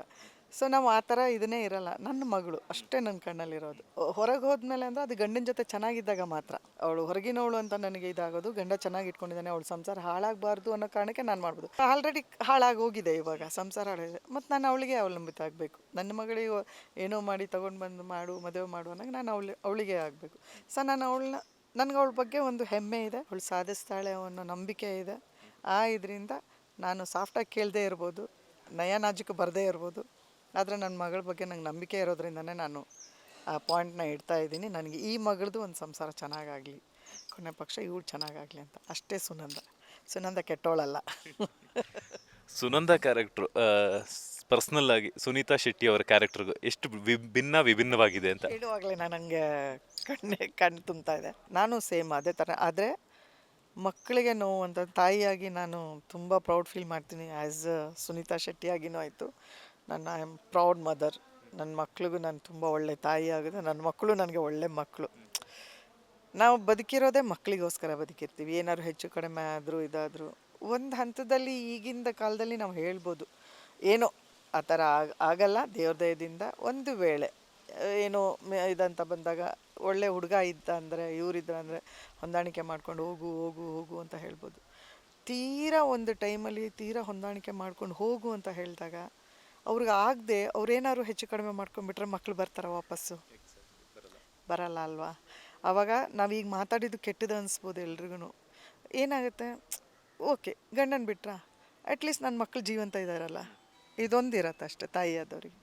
ಯಾರೂ ದೂರ ಹೋಗಲಿ ಅಂತ ಮದುವೆ ಮಾಡಿಕೊಡಲ್ಲ, ಯಾರು ಬೇರೆ ಆಗಲಿ, ನನ್ನ ಮಕ್ಕಳ ಸಂಸಾರ ಹಾಳಾಗಲಿ ಅಂತ ಯಾರೂ ಮಾಡಿಕೊಡಲ್ಲ. ಆದರೆ ವಿಧಿಲಿಖಿತ ಅಂತ ಒಂದಿರತ್ತೆ. ಅದಾದಾಗ ನನ್ನ ಮಕ್ಕಳು ನನಗೆ ದೊಡ್ಡವರಾಗ್ತಾರೆ, ಅಂದರೆ ನನಗೆ ಅವರು ಇಂಪಾರ್ಟೆಂಟ್ ಆಗ್ತಾರೆ. ಸೊ ಬೇರೆ ಯಾರೂ ನಂಗೆ ಲೆಕ್ಕಕ್ಕೆ ಬರಲ್ಲ, ನಾಟ್ ಇವನ್ ಗಂಡನೂ ಬರಲ್ಲ, ಯಾರೂ ಬರಲ್ಲ. ಯಾಕಂದರೆ ಹೇಳ್ತಾರಲ್ಲ, ಅಂಗಾಲಿಗೆ ಹೇಸಿಗೆ ಇಲ್ಲ, ಕರಳು ಬಳ್ಳಿಗೆ ನಾಚಿಕೆ ಇಲ್ಲ ಅಂತಾರೆ. ಏನಾದ್ರು ತುಳ್ಕೊಂಬಂದರೆ ನಾವು ಕಾಲು ಕತ್ತರಿಸಲ್ಲ, ತೊಳ್ಕೊಂಡು ಬರ್ತೀವಿ ಒಳಗಡೆ ಅಲ್ವಾ? ಹಾಗೆ ಕರಳಿಂದ ಬಂದಿರೋದು ಬಳ್ಳಿ ಅಂತಿರತ್ತೆ. ಮಕ್ಕಳು ಎಷ್ಟೇ ಕೆಟ್ಟವರಾಗಲಿ ನಾವು ಅದನ್ನು ತಿದ್ದಬೋದು ಅಂತ ತಾಯಿಯಾದವ್ರು ಪ್ರಯತ್ನ ಮಾಡ್ತೀವಿ. ಅದರಲ್ಲಿ ಒಳ್ಳೆ ಮಕ್ಳು ಇದ್ಬಿಟ್ರಂತೆ, ಒಳ್ಳೆ ಮಕ್ಳಿಗೆ ಪರೀಕ್ಷೆ ಜಾಸ್ತಿ ಅಲ್ವಾ? ಸೊ ಆ ಥರ ಬಗ್ಗೆನಿಗೆ ಒಂದು ಪರೀಕ್ಷೆ ಅಷ್ಟೇ. ಮಾತಾಡ್ತಾ ತುಂಬ ಭಾವುಕರಾಗ್ತಾ ಇದ್ರ. ಯಾಕೆ ಅನ್ನುವಂಥ ಒಂದು ಕ್ವಶನ್ ಮಾರ್ಕ್. ಯಾಕಂತಂದರೆ ಈ ಭಾಗ್ಯ ಹಿಂಗೇನು ಗೊತ್ತಾಗಲ್ವ, ಹಂಗೆ ಆ ರಗಡ್ ಪಾತ್ರಕ್ಕೂ ಅವರಂಥವರಲ್ಲೂ ಕೂಡ ಒಂದು ಭಾವುಕತೆ, ಅಂದರೆ ಒಂದು ಮೃದು ಸ್ವಭಾವ ಅನ್ನೋದು ಇದೆ ಅನ್ನೋದಕ್ಕೆ ಯಾಕೆ ಅಂತ ಅಂದರೆ ನೋವಾಗುತ್ತೆ. ಗೊತ್ತಿರುತ್ತೆ ಅವಳಿಗೆ ನನ್ನ ಮಗಳಿಗೆ ತೊಂದರೆ ಕೊಡ್ತಿದ್ದೀನಿ, ಕಷ್ಟ ಕೊಡ್ತಿದ್ದೀನಿ ಅಂತ ಗೊತ್ತಿರುತ್ತೆ. ಆದರೆ ನಾನು ಅದೇ ಹೇಳ್ತೀನಲ್ಲ, ನಾನು ಕೆಟ್ಟ ತಾಯಿ ಅಲ್ಲ. ಬೇರೆ ಯಾವುದಿದ್ರಲ್ಲಾದರೂ ಕೆಟ್ಟೋರಾಗ್ಬೋದು, ತಾಯಿ ಆದವಳು ಕೆಟ್ಟದ ಇರ್ಬೋದು, ಪ್ರಪಂಚದಲ್ಲಿ ಕೆಟ್ಟೋರು ಇರ್ಬೋದು. ಆದರೆ ಅದನ್ನು ನಾವು ಸಮಾಜಕ್ಕೆ ತೋರಿಸುವಾಗ ಅವರು ಒಪ್ಕೊಳ್ಳಲ್ಲ, ಅದನ್ನು ಜನ ಒಪ್ಕೊಳ್ಳಲ್ಲ. ಬೈಬೋದು, ಶಾಪ ಹಾಕ್ತಾರೆ, ಹಿಂಗೆ ಇಂಥ ತಾಯಿ ಇರ್ತಾಳ ಅಂತ. ಅಫ್ಕೋರ್ಸ್ ಇರ್ತಾರೆ, ಆದರೆ ಕೆಟ್ಟೋರಲ್ಲ ಅವರು. ಒಂದು ಭಾವುಕ ಯಾಕೆ ಆಗ್ತೀವಿ ಅಂತಂದರೆ, ನನ್ನ ಮಗಳದು ಸುನೀತಾ ಶೆಟ್ಟಿ ಆಗಿ ಕೇಳಬೇಕು ಅಂತಂದರೆ, ನಾನು ನನ್ನ ಮಕ್ಕಳಿಗೆ ಅಷ್ಟೊಂದು ಟಾರ್ಚರ್ ಮಾಡೋ ತಾಯಿ ಅಲ್ಲ. ಅಂದರೆ ಅದು ತಗೊಂಡು ಬಾ, ಇದು ತಗೊಂಡು ಬಾ, ಎಷ್ಟಾಗುತ್ತೆ ಅಷ್ಟರಲ್ಲಿ ನಾವು ಜೀವನ ಮಾಡೋರು, ಒಂದು ಚೌಕಟ್ಟು ಹಾಕ್ಕೊಂಡು ಜೀವನ ಮಾಡೋರು. ಅದನ್ನು ದಾಟಿ ಹೋಗಲ್ಲ ನಾವು. ಒಂದು ವೇಳೆ ಹೋಗ್ಬೇಕಂದ್ರೆ ನಾವು ಮಕ್ಕಳು ತಾಯಿ ಎಲ್ಲ ಕೂತ್ಕೊಂಡು ನಾವು ಇದು ಮಾಡಿಕೊಂಡು ಅದ್ರ ಪ್ರಕಾರ ನಾವು ಹೋಗ್ತೀವಿ, ಬೇಸ್ ಮೇಲೆ ಹೋಗ್ತೀವಿ. ಇಲ್ಲಿ ಹೆಂಗಾಗುತ್ತೆ ಅಂತಂದರೆ, ಇಲ್ಲ ನೀನು ತಗೊಂಡು ಬಾ ಅಂದಾಗ ನನಗೆ ನೋವು ಆಯ್ತದೆ. ಆ್ಯಸ್ ಅ ಸುನೀತಾ ಶೆಟ್ಟಿಯಾಗಿ ನನಗೆ ನೋವಾಯಿತು. ಆದರೆ ಕತೆನ ಹಾಗೆ ಹೆಣೆದಿದ್ದಾರೆ. ಅವ್ರು ಹೇಳ್ತಾರೆ ನಿನ್ನ ಕತೆ ರೀಚ್ ಆಗಿದೆ. ಹೌದು, ಆಬ್ವಿಯಸ್ಲಿ ನನ್ನ ಕತೆ ರೀಚ್ ಆಗಿದೆ, ನಾನು ಮಾಡಿದ ಪಾತ್ರ ರೀಚ್ ಆಗಿದೆ, ನನಗೆ ಸಂತೋಷನೇ. ಆದರೆ ಎಲ್ಲೋ ತಾಯಿ ಪಾತ್ರಕ್ಕೆ ಬೈಯುವಾಗ ಒಂಥರ ಬೇಜಾರಾಗತ್ತೆ. ಅತ್ತೆ ಆದರೆ ಓಕೆ ಅಂತ ಒಪ್ಕೋತಿದ್ದೆ, ಸ್ಟೆಪ್ ಮದರ್ ಆದರೆ ಓಕೆ ಅಂತ ಒಪ್ಕೋತಿದ್ದೆ. ಬಟ್ ಎಲ್ಲೋ ತಾಯಿ ಆದಾಗ ಒಂಥರ ನೋವು ಆಗುತ್ತೆ ಅದು ಸುನೀತಾ ಶೆಟ್ಟಿಯಾಗಿ. ಆದರೆ ಸುನಂದ ಆಗಿ ಅವಳು ಕೆಟ್ಟೋಳಲ್ವಲ್ಲ, ಅವಳು ಇರೋದೇ ಒಂಥರ ಒಂದು ಸುತ್ತಮುತ್ತ ವಾತಾವರಣವೂ ಹಾಗೆ ಇರುತ್ತೆ. ಆಮೇಲೆ ಎಲ್ಲಿ ಗಂಡ ಬಿಟ್ಟು ಬಂದಿದ್ದಕ್ಕೆ ಜನಗಳು ಆಡ್ಕೋತಾರೆ ಅನ್ನೋ ಒಂದು ಇದಿರುತ್ತೆ. ಆಮೇಲೆ ದುಡ್ಡು ತೊಗೊಂಡು ಬಾ ಅಂತಿರ್ತಾಳೆ. ಅದು ಅವಳನ್ನು ಬಿಟ್ಟರೆ ಬೇರೆ ಯಾರ ಮೇಲೆ ನಂಬಿಕೆ ಇದೆ ತಾಯಿಗೆ? ಏನಾದ್ರು ಮಾಡಿ ನನ್ನ ಮಗಳು ಅತ್ತೆ ಮಾವನಿಗೆ ಎಷ್ಟು ಮಾಡ್ತಾಳೆ ಅಂದರೆ ಸ್ವಂತ ತಂಗಿಗೆ ಮಾಡಲ್ವಾ, ನನಗೆ ಮಾಡಲ್ವ, ತಾಯಿಗೆ ಮಾಡಲ್ವಾ ಅನ್ನೋ ಒಂದು ಆಸೆ ಅಷ್ಟೇ. ಆಸೆಗೋಸ್ಕರ ಅವಳು ಮಾಡ್ತಿರ್ತಾಳೆ. ಬಿಟ್ಟರೆ ಇದಕ್ಕೆ ಭಾವುಕಳಾಗ್ತೀನಿ. ಆಬ್ವಿಯಸ್ಲಿ ಕಳಿಸುವಾಗ ನನಗೂ ನೋವಿರುತ್ತೆ. ಏನು ಮಾಡ್ತೀವೋ ಗೊತ್ತಿಲ್ಲ, ದುಡ್ಡು ತೊಗೊಂಡು ಬಾ ಅಂದಾಗ ತಾಯಿಯಾಗಿ ನನಗೂ ನೋವಾಗುತ್ತೆ ಅದು. ಹೊರಗಡೆ ಹೋದಾಗ ಇವಾಗ ಏನಂತಂದರೆ ಕ್ಯಾರೆಕ್ಟರ್ ಅಂತೂ ಮಾಡ್ತೀರಾ, ಹೊರಗಡೆ ಪರ್ಸ್ನಲ್ ಫಂಕ್ಷನ್ಸ್ ಅವು ಅಂತ ಇರುತ್ತೆ. ಆವಾಗ ಹೋದಾಗ ನಿಮ್ಮನ್ನು ಜನ ರೆಕಗ್ನೈಸ್ ಮಾಡ್ತಾರೆ, ಸುನಂದಮ್ಮ ಬಂದರು ಅಂತ ಹೇಳ್ಬಿಟ್ಟು. ಆವಾಗ ಯಾಕೆ ಹಿಂಗೆ ಆಗ್ತೀರಾ, ಗೈಳಿ ಥರ ಆಡ್ತಿರ್ತೀರ, ಬಾಗಿನ್ಗೆ ಯಾಕೆ ಇಷ್ಟೊಂದು ಟಾರ್ಚರ್ ಕೊಡ್ತಿರ್ತಾರೆ, ಪೂಜೆಗೆ ಯಾಕೆ ಅಷ್ಟೊಂದು ಸಪೋರ್ಟ್ ಮಾಡ್ತಿರ್ತಾರೆ ಅಂತ. ಯಾಕಂತಂದರೆ ನಮ್ಮ ಪಾತ್ರ ನೀವು ಮಾತಾಡ್ತಾ ಹೇಳ್ತಾ ಇದ್ರೆ ರೀಚ್ ಆಗಿದೆ ಅಂತ. ಆ ರೀಚ್ ಆದಾಗಲೇ ಅವರಲ್ಲಿರುವಂತಹ ಒಂದಷ್ಟು ಪ್ರಶ್ನೆಗಳ ಮೂಲಕ ನಮಗೆ ಕೇಳುವಂತಹ ಒಂದು ಪ್ರಶ್ನೆಗಳ ಸುರಿಮಳೆ ಸುರಿಯುತ್ತೆ. ಸೊ ಈ ಥರ ಬಂದಾಗ ಹೊರಗಡೆ ಹೋದಾಗ ಜನರ ರಿಯಾಕ್ಷನ್ಸ್ ಹೆಂಗಿರುತ್ತೆ ಸುನಂದ ಪಾತ್ರಕ್ಕೆ ಅಂತ? ನಾನು ಇದರಲ್ಲಿ ಖುಷಿ ಪಡ್ತೀನಿ. ಯಾಕಂದರೆ ನಾನು ತುಂಬ ಜನ ಕೇಳ್ತೀನಿ, ನನ್ನ ಹತ್ರ ಬಂದು ಫೋಟೋಸು ಮಾತಾಡೋಕ್ಕೆ ಅಂತ ಬಂದಾಗ ನಾನು ಕೇಳ್ತೀನಿ. ಯಾಕಂದರೆ ಇದಕ್ಕೂ ಮುಂಚೆ ನಾನು ವಿಲನ್ ಪಾತ್ರ ಮಾಡಿದಾಗ ನನ್ನ ಮೈಸೂರಲ್ಲೆಲ್ಲ ಕೆನ್ನೆಗೆ ಬಂದು ಹೊಡೆದವರು ಇದ್ದಾರೆ, ಅಜ್ಜಿಗಳ ಥರ ಇದ್ದವರೆಲ್ಲ ಹೊಡೆದವರು ಇದ್ದಾರೆ. ಸಡನ್ನಾಗಿ ನಾನು ಏನಪ್ಪ ಅಂತ ರಿಯಾಕ್ಟ್ ಮಾಡಿದ್ದು ಇದೆ. ಬಟ್ ಆವಾಗ ಅಯ್ಯೋ ಪಾತ್ರ ನೋಡಿ ಮೇಡಮ್ ಅಂದಾಗ ಒಬ್ಬ ರೀಚ್ ಆಯ್ತಲ್ಲ ಅಂತ ಖುಷಿ ಆಗ್ತಿತ್ತು. ಈಗ ತಾಯಿ ಪಾತ್ರ ನನಗೆ ಅದೊಂದು ಭಯ ಇರುತ್ತೆ. ಅಂದರೆ ಜನ ಕಮೆಂಟ್ಸ್ಗಳಲ್ಲಿ ನೋಡುವಾಗ ತುಂಬ ಕೆಟ್ಟದಾಗಿ ಬೈತಾ ಇರ್ತಾರೆ, ಶೂರ್ಪನಕ್ಕಿ ಅದು ಇದು ಒದ್ದು ಹೊರಡಿಸಿ ಹಂಗೆ ಹಿಂಗೆ ಬೈತಿರ್ತಾರೆ. ಸೊ ಜನನೂ ಹಾಗೆ ಇದು ಮಾಡ್ಕೊಂಡು ನಾನು ಇಲ್ಲಿ ಹೇಳ್ತಾ ಇರ್ತೀನಿ, ಅಪ್ಪ ಮೆಟ್ಟು ತೊಗೊಂಡು ಹೊಡಿಯೋಗಿ ಮಾಡಬೇಡ್ರೋ ಅಂತೇಳಿ ಭಯ ಪಟ್ಕೊಂಡು ಹೇಳ್ತಿರ್ತೀನಿ. ಬಟ್ ಅವರು ಅಷ್ಟು ತೊಗೊಂಡ್ಬಿಟ್ಟಿರ್ತಾರಲ್ವ. ಆದರೆ ನನ್ನ ಪುಣ್ಯ ಏನು ಅಂತಂದರೆ, ನಾನು ಹೋದಾಗ ಕೇಳ್ತೀನಿ, ಬೈಕೊಂಡು ನೋಡ್ತೀರೇನೋ ಅಂತಂದರೆ ತುಂಬ ಸಹಜವಾಗಿ ಅಭಿನಯಿಸ್ತೀರಾ, ತುಂಬ ಖುಷಿ ಆಗುತ್ತೆ. ನಿಮಗೋಸ್ಕರ ನಾವು ನೋಡ್ತೀವಿ ಅನ್ನೋ ಅಭಿಮಾನಿಗಳಿದ್ದಾರೆ. ನಂಗೆ ಅಷ್ಟು ಸಾಕು. ಅದು ತುಂಬ ನನಗೆ ಈ ಪಾತ್ರ ನಿಜವಾಗ್ಲೂ ಖುಷಿ ತಂದುಕೊಟ್ಟಿದೆ. ಎಲ್ಲೋ ಒಂದೊಂದು ಕಡೆ ಬೇಜಾರಾಗ್ಬೋದು ಆ್ಯಸ್ ಎ ಮದರ್ ಆಗಿ. ಬಟ್ ಅದು ನಾನು ಕಡಿಮೆ ಮಾಡೋದು ಅದೇ ಹೇಳ್ತೀನಲ್ಲ, ಕೆಟ್ಟವಳು ಅಂತೂ ಅಲ್ಲ, ಒಳ್ಳೆಯವಳು. ಜನ ಹೆಂಗೆ ತಗೋತಾರೆ, ಬಜಾರಿ ಥರ ಇರೋರು ಹೌದು ಸರಿ ಇದೆ ಅಂತ ಹೇಳ್ಬೋದು. ಎಲ್ಲೋ ಸ್ವಲ್ಪ ಜನಗಳು ಅದನ್ನು ರಿಸೀವ್ ಮಾಡೋಕ್ಕೆ ಇಂಥ ತಾಯಿ ಇರ್ತಾರಂತ. ಈಗ ನಾನು ಹೇಳ್ತೀನಿ ಅಷ್ಟು ಕೆಟ್ಟ ತಾಯಿ ಇರ್ತಾರ ಅಂತೀನಿ. ಅದು ಕೆಟ್ಟದಲ್ಲ ಹಾಗೆ. ಸೊ ಆ ಒಂದು ಇದಿದೆ ಅಷ್ಟೇ. ಬಟ್ ಜನ ಮಾತ್ರ ತುಂಬ ಚೆನ್ನಾಗಿ ರಿಸೀವ್ ಮಾಡಿದ್ದಾರೆ. ಯಾರು ನನಗೆ ನಾನೇ ಕೇಳ್ತೀನಿ ಅವ್ರ ಹತ್ರ, ಬೈಕೊಂಡು ನೋಡ್ತೀರಾ ಅಂತ. ನಮ್ಮ ಅಜ್ಜಿ ಎಲ್ಲ ಬೈತಾ ಇರ್ತಾರೆ, ನಮ್ಮ ಅಮ್ಮ ಎಲ್ಲ ಬೈತಾ ಇರ್ತಾರೆ. ಬಟ್ ಸಹಜ ಅಭಿನಯ ತುಂಬ ಚೆನ್ನಾಗಿ ಮೂಡಿ ಬರ್ತಾ ಇದೆ. ನಮಗೇನು ಬೇಜಾರಾಗಲ್ಲ ನಿಮ್ಮನ್ನು ನೋಡಿದ್ರೆ, ಅದಕ್ಕೆ ಬರ್ತೀವಿ ಅಂತ. ನೋಡ್ತೀವಿ ಅನ್ನೋರು ಇದ್ದಾರಲ್ಲ, ಅದು ಖುಷಿ ಕೊಡುತ್ತೆ ನನಗೆ. ಅಮ್ಮ, ಈಗ ಸ್ಮಾರ್ಟ್ಫೋನ್ ಜಗತ್ತು, ಟೆಕ್ನಾಲಜಿ ಅಂತೂ ಡೇ ಬೈ ಡೇ ಡೆವಲಪ್ಮೆಂಟ್ ಆಗ್ತಾ ಇದೆ. ಸೊ ನೀವು ಸ್ಮಾರ್ಟ್ಫೋನ್ ಎಲ್ಲ ಯೂಸ್ ಮಾಡ್ತಿರ್ತೀರ, ಆ್ಯಂಡ್ ಸೋಷಿಯಲ್ ಮೀಡಿಯಾನು ಕೂಡ ಯೂಸ್ ಮಾಡ್ತಿರ್ತೀರ. ಕಮೆಂಟ್ಸ್ ಮೂಲಕ ಆನ್ ದ ವೇ ನಮ್ಗೆ ಅವಾಗ ಮೊದಲೆಲ್ಲಾದ್ರೂ ಹೇಳ್ತಾರೆ, ಹಳೆ ಕಾಲದಲ್ಲಿ ಎಲ್ಲಾದರೂ ಸಿಕ್ಕಿದಾಗ ಹೇಳ್ತಿದ್ರು. ಬಟ್ ಈಗ ಕಮೆಂಟ್ಸಲ್ಲೇ ಹಾಕ್ಬಿಡ್ತಾರೆ. ಕಮೆಂಟ್ಸ್ ಎಲ್ಲ ಚೆಕ್ ಮಾಡುವಂಥ ಅಭ್ಯಾಸ ಇದೆಯಾ ನಿಮಗೆ ಅಂತ? ಖಂಡಿತ ಇದೆ. ಅದು ಬೇರೆಯವ್ರದ್ದಲ್ಲ, ನಮ್ಮ ಇದು ಬಂದಾಗ ಆಬ್ವಿಯಸ್ಲಿ ನಾನು ಚೆಕ್ ಮಾಡ್ತೀನಿ. ಅಂದರೆ ನಾನು ಮಾಡಿದ್ದು ಹೆಂಗೆ ರೀಚ್ ಆಗಿದೆ, ಬೇರೆ ಪಾತ್ರಗಳು ಇದಕ್ಕೆ ಹೋಲಿಸುವಾಗ ಜನ ಯಾವ ಥರ ತೊಗೊಂಡಿದ್ದಾರೆ ಅಂತ. ಅಂದರೆ ಅವ್ರ ಕಣ್ಣಿಗೆ ಅದೇ ದುಡ್ಡಿನ ಆಸೆ ಆ ಥರ ಬಂದಾಗ ನಾನು ಚೆಕ್ ಮಾಡ್ತೀನಿ. ಅಲ್ಲಿ ಅನಿಸುತ್ತೆ ನನಗೆ, ನಾನು ಹೇಳಬೇಕು ಯಾವ ತಾಯಿ ಶ್ರೀಮಂತರ ಮನೆಗೆ ಹೋಗ್ತಾಳೆ, ಒಂದು ಒಡವೆಗಳೆಲ್ಲ ತಂದು ಕೊಡ್ತಾರೆ ಅಂತಂದರೆ ಚೆನ್ನಾಗಿರಲಿ ಅಂತ ನಿಜವಾಗ್ಲೂ ಆತ್ಮ ಮುಟ್ಕೊಂಡು ಹೇಳಿ ನೋಡೋಣ ಯಾರು ಬೇಡ ಅಂತಾರೆ ಅಂತ. ನನಗಿದು ಕ್ವಶನ್ ಮಾಡೋಣ ಅನಿಸುತ್ತೆ. ಮತ್ತೆ ತಿರ್ಗಾ ಬಡವ್ರ ಮನೆಗೆ ಏನು ದುಡಿಮೆ ಇಲ್ಲದೆ ಇರೋನಿಗೆ, ಏನು ಇಲ್ಲದೆ ಇರೋನಿಗೆ ಕೊಡುವಂಥ ಯಾವ ತಾಯಂದಿರು ಕೊಡ್ತಾರೆ, ಯಾವ ಅಪ್ಪ ಅಮ್ಮ ಕೊಡ್ತಾರೆ? ಯಾರೂ ಕೊಡಲ್ಲ. ಅದು ಸುಳ್ಳು ಹೇಳೋಕ್ಕೆ ಈಸಿ, ಕಮೆಂಟ್ ಹಾಕೋಕ್ಕೆ ಈಸಿ. ನಾನು ಅದೇ ಹೇಳ್ತೀನಿ ಕಮೆಂಟ್, ದುಡ್ಡಿನ ಆಸೆ ಯಾರಿಗಿರಲ್ಲ. ಈಗ ನನ್ನ ಮಗು ಒಂದು ಚೆನ್ನಾಗಿರೋ, ನಾನು ಅದನ್ನೆಲ್ಲ ನೋಡಿಲ್ಲ, ಸಿರಿವಂತಿಕೆ ನೋಡಿಲ್ಲ, ಖುಷಿ ನೋಡಿಲ್ಲ, ಎಂಥದ್ದು ಇಲ್ಲ. ಅವಾಗ ನನ್ನ ಮಗಳು ಅಲ್ಲಿಗೆ ಬರ್ತಾಳೆ ಅಂದಾಗ ಆಬ್ವಿಯಸ್ಲಿ ನಂಗೆ ಅದು ದುಡ್ಡಿನ ಒಂದು ಏನೋ ಅವ್ರ ಮನೆಯವರು ಎಲ್ಲ ಹಾಕಿ ಮದುವೆ ಮಾಡ್ಕೊಂಡು ಹೋಗ್ತಾರೆ ಅಂದಾಗ ನಾವು ಚಿಕ್ಕ ಪುಟ್ಟದಲ್ಲಿ ಮಾಡೋದು ಏನು, ಒಂದು ತುಲಾಭಾರ ಮಾಡ್ತೀವೋ, ಇನ್ನೊಂದು ಮಾಡ್ತೀವೋ, ಚಿಕ್ಕ ಚಿಕ್ಕದೇ ಒಂದು ನಮ್ಮ ಇದಕ್ಕೆ ದೊಡ್ಡದೇ ಅದು ಇಲ್ಲ ಅಂತಲ್ಲ. ಬಟ್ ಆದರೂ ಸಾಲ ಸೋಲ ಆದರೆ ಮದುವೆ ಮಾಡು ಅಂತ ಹೇಳ್ತಾರಲ್ವ. ಸೊ ನಾವು ಅದು ಒಂದು ಇದಿರುತ್ತೆ. ಆ ಥರ ಕಮೆಂಟ್ಸ್ ಬಂದಾಗ ನನಗೆ ಎಲ್ಲೋ ಒಂದು ಕಡೆ ಬೇಜಾರಲ್ಲ, ಒಂದೊಂದು ಸರಿ ಖುಷಿಯಿಂದ ನಾನು ಈ ಹುಡುಗರ ಹತ್ರ ಹೇಳ್ಕೊಂಡು, ಏನೋ ಎಲ್ಲರೂ ಸೇರ್ಕೊಂಡು ಶೂರ್ಪನಕ್ಕಿ ಅದಿದು ಅಂತಾರೆ. ನಂಗೆ ನಗು ಬರುತ್ತೆ. ನೀವು ನಗ್ತಿರಲ್ಲ ಅಮ್ಮ ಜೋಕಿಗೆ ಅಂತೀರ. ನಮ್ಮ ಗುಂಡನೂ ಕೇಳತ್ತೆ ನನ್ನನ್ನು, ಜೋಕ್ ಮಾಡ್ತೀರಾ ನೀವು, ಅದನ್ನು ತಮಾಷೆಯಾಗಿ ತೊಗೋತೀರಾ, ಎಲ್ಲ ಎಷ್ಟು ಸೀರಿಯಸ್ ಆಗಿ ತೊಗೋತಾರೆ ಅಂತ. ನಾನು ಇನ್ನೇನು ಹೇಳಿ, ನನಗೆ ತಮಾಷೆನೇ ಅನಿಸುತ್ತೆ ಅಂತ. ಯಾಕಂದರೆ ಅಷ್ಟೊಂದು ಇನ್ವಾಲ್ವ್ ಆಗಿದ್ದಾರಲ್ಲ ಜನನೂ. ಒಂದು ಕಮೆಂಟ್ಸ್ ಜೋರು ಮಾಡಿ ಹಾಕ್ತಾರೆ ಅಂದರೆ ಆಬ್ವಿಯಸ್ಲಿ ಆ ಪಾತ್ರ ರೀಚ್ ಆಗಿದೆ ಅಂತಲೇ ಅಲ್ವಾ. ಅಮ್ಮ ಈಗೇನಿದ್ರು ಅಂದರೆ ಒಬ್ಬೊಬ್ಬರ ಮೈಂಡ್ ಸೆಟ್ಟು ಒಂದೊಂದು ಥರ ಇರುತ್ತೆ. ಇವು ಎಲ್ಲರ ಮೈಂಡ್ ಸೆಟ್ ಹಿಂಗೆ ಇರುತ್ತೆ ಅಂತ ಹೇಳೋಕ್ಕಾಗಲ್ಲ. ಅದೇ ಮೈಂಡ್ ಸೆಟ್ಟಿಂದ ಕೆಲವೊಬ್ಬರು ಕಮೆಂಟು ನೆಗೆಟಿವ್ ಆಗೂ ಬರುತ್ತೆ. ಇತ್ತೀಚೆಗೆ ಕಮೆಂಟ್ ನೋಡಿದಾಗ ಸಿಕ್ಕಾಪಟ್ಟೆ ತಲೆ ಕೆಡಿಸ್ಕೊಂಡಿರುವಂತಹ, ನಿಮ್ಮ ತಲೆ ಕೆಡಿಸಿದಂತಹ ಕಮೆಂಟ್ ಯಾವುದಾದ್ರೂ ಇದು ಬಂದಿದ್ರೆ ಅದ್ರ ಬಗ್ಗೆ ಹೇಳೋದಾದ್ರೆ? ಅಂದರೆ ಪಾತ್ರದ ಬಗ್ಗೆನಾ ಅಥವಾ ನನ್ನ ಬಗ್ಗೆ ಅಂತನಾ? ಅಲ್ಲ, ನನ್ನ ಬಗ್ಗೆ ಯಾವ ಬ್ಯಾಡ್ ಕಮೆಂಟ್ಸ್ ಇಲ್ಲ. ನನಗೆ ಎಲ್ಲೋ ಒಂದು ಚೂರು ಏನೋ ಒಂದು ಇದು ಬಂದುಬಿಟ್ರೆ ನಾನು ಬ್ಲಾಕ್ ಮಾಡಿಬಿಡ್ತೀನಿ. ಯಾಕಂದರೆ ನಾವು ಅದನ್ನು ವಾದ ಮಾಡೋಕ್ಕೆ ಹೋಗಲ್ಲ, ಇದು ಮಾಡೋಕ್ಕೆ ಹೋಗಲ್ಲ. ನೀವು ಎದುರಿಗೆ ಬಂದರೆ ನಾವು ಫೈಟ್ ಮಾಡ್ಬೋದು, ಹೇಳ್ಬೋದು. ಎಲ್ಲೋ ಕಣ್ಣು ಕಾಣದೇ ಇರೋವಂಥ ಒಂದು ಫೇಕ್ ವ್ಯಕ್ತಿಗಳಿಗೋಸ್ಕರ ನಮ್ಮ ಎನರ್ಜಿನ ವೇಸ್ಟ್ ಮಾಡಲ್ಲ. ನಂದು ಅದು ಒಂದು. ಪಾತ್ರಕ್ಕೆ ಅಂದಾಗ ಎಲ್ಲೋ ಒಂದು ಕಡೆ ಇವಳೊಂದು ಹೆತ್ತ ತಾಯಿನ, ಇವಳಿಗೆ ಅಷ್ಟು ಇದಿರಲ್ವಾ, ಇಂಥ ತಾಯಿ ಬೇಕಾ ಚೀತು ಅನ್ನುವಾಗ ಎಲ್ಲೋ ಒಂದು ಕಡೆ ಹರ್ಟ್ ಆಗುತ್ತೆ, ಆಬ್ವಿಯಸ್ಲಿ ಆಗುತ್ತೆ. ಈಗ 1000 ಸಂಚಿಕೆಗಳತ್ತ ಪಯಣವನ್ನು ಬೆಳೆಸಿದೆ ಭಾಗ್ಯಲಕ್ಷ್ಮಿ. ಎಷ್ಟು ಖುಷಿ ಆಗ್ತಿದೆ. ಮೊದಲಿಂದನೂ ಜರ್ನಿ ಮಾಡ್ಕೊಂಡು ಬಂದಿರುವಂಥದ್ದು ಒಂದು 3-4 ವರ್ಷಗಳ ಕಾಲ ಜರ್ನಿ. ಸೊ 1000 ಕಡೆ ಕಾಲಿಡ್ತಾ ಇದೆ ಅಂದಾಗ ನಿಮ್ಗೆ ಅಬ್ಸಲ್ಯೂಟ್ಲಿ ಒಂದು ಖುಷಿ ಅನ್ನೋದು ಹಾಗೆ ಆಗುತ್ತೆ. ನನಗೇನಂತಂದರೆ ಇದು ಖುಷಿ ಇದೆ. ಬಟ್ ನಾವು 3000 ಗಟ್ಟಲೆ ನಾವು ಎಪಿಸೋಡ್ ಮಾಡಿದವರು, ಇದು ಇನ್ನೂ ಜಾಸ್ತಿ ಹೋಗಬೇಕು ಅನ್ನೋ ಆಸೆ. ಆವಾಗ ನನಗೆ ಇನ್ನೂ ಖುಷಿ ಜಾಸ್ತಿ ಆಗುತ್ತೆ. ಅಂದರೆ ನಾವೆಲ್ಲ ಬಂದಿದ್ದು 2000-3000 ಎಪಿಸೋಡ್ಸ್ಗಳನ್ನ ಮಾಡ್ಕೊಂಡು ಬಂದಿದ್ದೀವಿ. ಸೊ ಇದು ಅಲ್ಲಿವರೆಗೂ ಇನ್ನೂ ರೀಚ್ ಆಯಿತು ಅಂತಂದರೆ, ಈಗಿನ ಇದರಲ್ಲಿ ನಮಗೆ 1000 ಹೋಗ್ತಾ ಇರೋದು ತುಂಬ ಪ್ರೌಡ್ ಮೂಮೆಂಟ್ ನಮಗೆ. ಬಟ್ ಅದನ್ನಿನ್ನೂ ದಾಟಿ ಹೋಯ್ತು ಅಂತಂದರೆ ಸಾರ್ಥಕ ಅನಿಸುತ್ತೆ, ಖುಷಿ ಆಗುತ್ತೆ. ಈಗ ಏನಂತಂದರೆ 1000 ಕಡೆ 3-4 ಸಾವಿರ ಅಂತ ಹೇಳಿದ್ರಿ. ಸೊ ಫ್ಯಾಮ್ಲಿ ಜೊತೆ ಅಂದರೆ ಎಲ್ಲರೂ ಒಬ್ಬೊಬ್ಬರು ಒಂದೊಂದು ಕಡೆಯಿಂದ ಬಂದಿರ್ತಾರೆ. ಬಟ್ ಫ್ಯಾಮ್ಲಿ ಆಗಿಬಿಟ್ಟಿರ್ತಾರೆ. ಆಫ್ ಸ್ಕ್ರೀನ್ ಹೆಂಗಿರ್ತಾರೆ ಸುನಂದಮ್ಮ, ಸುನೀತಾ ಶೆಟ್ಟಿಯಾಗಿ? ಎಲ್ರಿಗೂ ನ್ಯೂಟ್ರಲ್. ಯಾಕಂದರೆ ಒಂದು ಮನೇಲಿ ಒಂದು ತಾಯಿ ಮಕ್ಕಳೇ ಸರಿ ಇರಲ್ಲ. ಇಲ್ಲಿ ಯಾರ್ಯಾರೋ ಮಕ್ಕಳು, ಯಾರ್ಯಾರೋ ಇರ್ತೀವಿ. ಎಲ್ರಿಗೂ ಇದಂತಲ್ಲ, ಎಲ್ಲರೂ ಒಳ್ಳೆಯವರೇ. ಬಟ್ ಎಲ್ಲರೂ ಅಡ್ಜಸ್ಟ್ ಆಗೋದು ಸ್ವಲ್ಪ ಕೆಲವೊಬ್ಬರಿಗೆ ಅದೇ ಹೇಳೋದು, ಎಲ್ಲ ಒಳ್ಳೆಯವರಿದ್ದಾರೆ. ಈಗ ನನಗೆ ಒಬ್ಬರು ನಂದು ಇದಕ್ಕೆ ಹೊಂದಾಣಿಕೆ ಆಗಲಿಕ್ಕಿಲ್ಲ. ಸೊ ಅಲ್ಲಿಗೆ ಅಷ್ಟು ಮಾತು ಜಾಸ್ತಿ ಹೋಗಲ್ಲ, ಒಂದು ನ್ಯೂಟ್ರಲ್ ಆಗಿರ್ತೀವಿ. ಬೇರೆ ಕಡೆ ಚೆನ್ನಾಗಿದ್ದಾಗ ಒಂದು ಸ್ವಲ್ಪ ಮಾತುಗಳು ಜಾಸ್ತಿ ಇರತ್ತೆ. ಆಮೇಲೆ ಸಣ್ಣ ಮಕ್ಕಳು ಅವರೆಲ್ಲ ಮಾಡ್ತಾರಂತ ನಾವು ಮಾಡಿದ್ರೆ ನಮಗೆ ನಮ್ಮ ಇಷ್ಟೊಂದು ಎಕ್ಸ್ಪೀರಿಯೆನ್ಸ್ಗೂ ನಂದು ಒಂದು ಏಜ್ಗೂ ಅದು ಮ್ಯಾಚ್ ಆಗಲ್ಲ. ಸೊ ನಾವು ಸ್ವಲ್ಪ ಕಲಿಬೇಕಾಗತ್ತೆ ಅಲ್ವಾ. ಮೆಚುರಿಟಿ ಅಂತ ಬಂದಾಗ ಆಬ್ವಿಯಸ್ಲಿ ನಾವು ಹ್ಯಾಂಡಲ್ ಮಾಡಬೇಕಾಗತ್ತೆ ಕೆಲವೊಂದು ವಿಷಯಗಳನ್ನು. ರೀಲ್ಸ್ ಎಲ್ಲ ಮಾಡ್ತಿರ್ತೀರ? ಹಾಂ, ಕೆಲವೊಮ್ಮೆ ಹಿಂಗೆ ಸಿಕ್ಕಿರ್ತಾರಲ್ಲ ತರಲೆಗಳೆಲ್ಲ ಸೇರ್ಕೊಂಡು. ಮೊದಲೆಲ್ಲ ಜಾಸ್ತಿ ಮಾಡ್ತಿದ್ವಿ, ಈಗ ಅದ್ರದ್ದು ಕ್ರೇಜ್ ಸ್ವಲ್ಪ ಕಡಿಮೆ ಆಗಿದೆ. ಅಂತಂದರೆ ಯಾವುದಾದ್ರೂ ತುಂಬ ಚೆನ್ನಾಗಿದ್ದಾಗ ನಾನು ನನ್ನ ಫ್ರೆಂಡ್ಸ್ ಮಾಡ್ತಿರ್ತೀವಿ. ಇಲ್ಲ ಈ ಮಕ್ಕಳೆಲ್ಲ ಸೇರ್ಕೊಂಡು ಹೇಳ್ಕೊಂಡು ಹೋಗಿ ಇದನ್ನು ಮಾಡೋಣ ಅಂದಾಗ ಮಾಡ್ತೀವಿ. ಗುಂಡಣ್ಣ ನೋಡಿ, ನೀವು ಹೇಳ್ತಾ ಇರ್ಬೇಕಾದ್ರೆ ಸೈಲೆಂಟಾಗಿ ಅಜ್ಜಿ ಮಾತೆಲ್ಲ ಕೇಳಿಸ್ಕೊತಿದ್ದಾರೆ. ಅವ್ನು ನನ್ನ ಒಂದು ತಾಂಡವ್ ಜೊತೆ ಇರ್ತಾನೆ.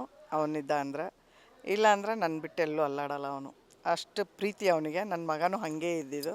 ಸೊ ನನಗೂ ಆ ಮಕ್ಕಳ ಮೇಲೆ ತುಂಬ ಅಂದರೆ ತುಂಬ ಪ್ರೀತಿ ಇದೆ, ಅಷ್ಟು ಆಸೆ ಇದೆ. ಅದಕ್ಕೆ ಅವನಲ್ಲಿ ಬಂದು ನಾನೇನಾರು ಸರಿ ಮಾತಾಡ್ತೀನೋ, ಅವನದು ವಿಷಯ ತಗೋತೀನೋ ಇಲ್ವೋ ಅನ್ನೋಕ್ಕೋಸ್ಕರ ಅವ್ನು ನನ್ನನ್ನು ನೋಡ್ತಾ ಕೂತಿರೋದು. ಅವನಿಲ್ಲಿ ಬನ್ನಿ ಒಂದು ನಿಮಿಷ.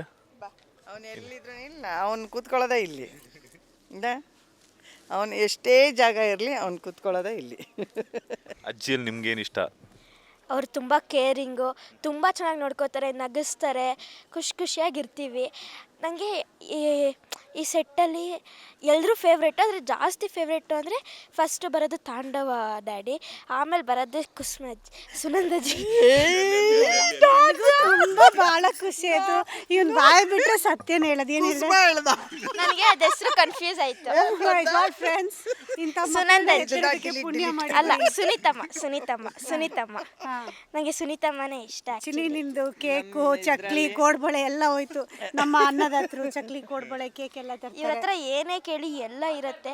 ಒಂದು ಮಿನಿ ಶಾಪ್ ತೊಗೊಂಬಂದಿರ್ತಾರೆ ಅವ್ರ ಜೊತೆ ಎಲ್ಲೇ ಹೋದ್ರೂ. ಮೆಡಿಕಲ್ ಶಾಪು ಇರುತ್ತೆ. ಮೆಡಿಕಲ್ ಶಾಪು ಆಟೋ ಕರೀತಾ ಇದ್ರೆ ಹೋಗ್ಬರ್ತೀನಿ. ಸೆಕೆಂಡ್ ಅಂದರೆ ಇವರೇ ಬರುತ್ತೆ ನಂಗೆ. ಅವ್ರು ತಗೊಂಬರುವಂಥ ಕೋಡ್ಬಳೆ, ಚಕ್ಲಿ, ಕೇಕ್ ಎಲ್ಲ ತಿಂದ್ಬಿಟ್ಟು ಕುಸುಮಮ್ಮ ಅಂದ್ಬಿಟ್ರೆ ಪಾಪ ಅವ್ರಿಗೆ ಬೇಜಾರಾಗಲ್ವಾ? ನನಗೆ ಗೊತ್ತು. ನನಗೆ ಅದೇನಂದ್ರೆ ಕನ್ಫ್ಯೂಸ್ ಆಗುತ್ತೆ. ನನಗೆ ಇವಾಗ ಸುನಂದ, ಕುಸುಮ ಇಬ್ಬರಿಬ್ರು ಅಜ್ಜಿ ಇದ್ದಾರೆ ನನಗೆ.